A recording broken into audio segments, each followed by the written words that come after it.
भोंदू अत्याचारी अशोक खरातचा पाय आणखी खोलात गेलाय। अशोक खरातभोवती आता ईडीकडून फास आवळला जात आहे। सोमवारी ईडीनं अशोक खरातशी संबंधित एकूण 11 ठिकाणांवर छापेमारी केली आहे।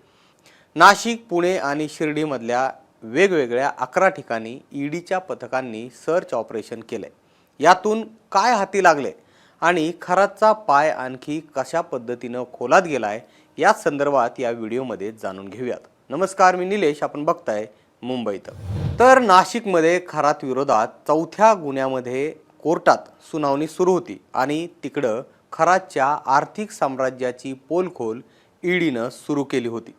न्यायालयानं अशोक खरातला पोलिसांविरोधात काही तक्रार आहे का असं विचारलं, त्यावर त्यानं एकाच शब्दात उत्तर दिलं, नाही। इकडं अशोक खरात विरोधात कोर्टात सुनावणी सुरू होती। त्याला चौथ्या गुन्ह्यामध्ये 20 एप्रिलपर्यंत न्यायालयीन कोठडी सुनावण्यात येत होती आणि तिकडं अशोक खरातचं आर्थिक साम्राज्य ईडीकडून तपासलं जात होतं। खरात कोठडीत असताना खरातच्या आर्थिक नाड्या तपासण्याचं काम ईडीनं आता सुरू केलंय। विशेष म्हणजे यामध्ये बँकिंग क्षेत्राशी संबंधित समता पतसंस्थेचा सुद्धा समावेश असल्याची माहिती समोर आली आहे। ईडीकडून मनी लॉन्ड्रिंग प्रतिबंधक कायद्याच्या कलम 17 अंतर्गत अशोक खरात आणि त्याच्याशी संबंधित इतरांच्या काही महत्त्वाच्या ठिकाणांवर छापेमारी केली जाते। नाशिकच्या सरकारवाडा पोलीस ठाण्यात नोंदवलेल्या FIRचा आधार घेत ईडीनं गुन्हा नोंदवलाय। या प्रकरणात खंडणी, धार्मिक फसवणूक, औषध देऊन अत्याचार अशा गंभीर आरोपांचा समावेश केलेला आहे। यामध्ये महिलांसह निरपराध नागरिकांना लक्ष्य करण्यात आल्याचा आरोप खरातवर ठेवण्यात आलेला आहे। प्राथमिक चौकशीत असं समोर आलंय की अशोक खरातनं नाशिक जिल्ह्यातल्या 2 सहकारी पतसंस्थांमध्ये विविध थर्ड पार्टींच्या नावानं अनेक बँक खाती उघडली होती।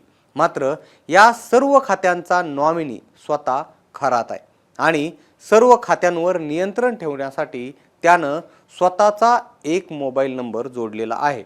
खरातनं सामान्य वस्तूंना दैवी उपचार शक्ती म्हणून विक्री करून लोकांची फसवणूक केली आहे अशी माहिती सुद्धा समोर आली होती।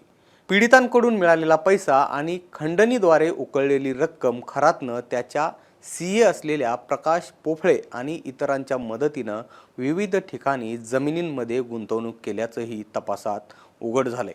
या प्रकरणात अशोक खरात, प्रकाश पोफळे आणि काही नातेवाईकांशी संबंधित निवासी आणि व्यावसायिक ठिकाणांसह संबंधित सहकारी पतसंस्थांच्या शाखांवरही छापेमारी करण्यात आलेली आहे।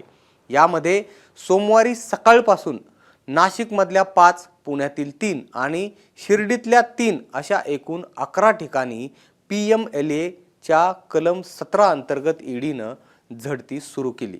ईडीनं अत्यंत नियोजन करून ही कारवाई सुरू केली आणि नाशिक शहरातल्या 5 वेगवेगळ्या ठिकाणी ईडीच्या अधिकाऱ्यांनी तपासणी केली आहे। यामध्ये खरातचा तृप्तबाला बंगला आणि समता पतसंस्थेचा सुद्धा समावेश आहे। अशोक खरातनं समता पतसंस्थेच्या माध्यमातून अनेक गैरव्यवहार केल्याचा आरोप आहे।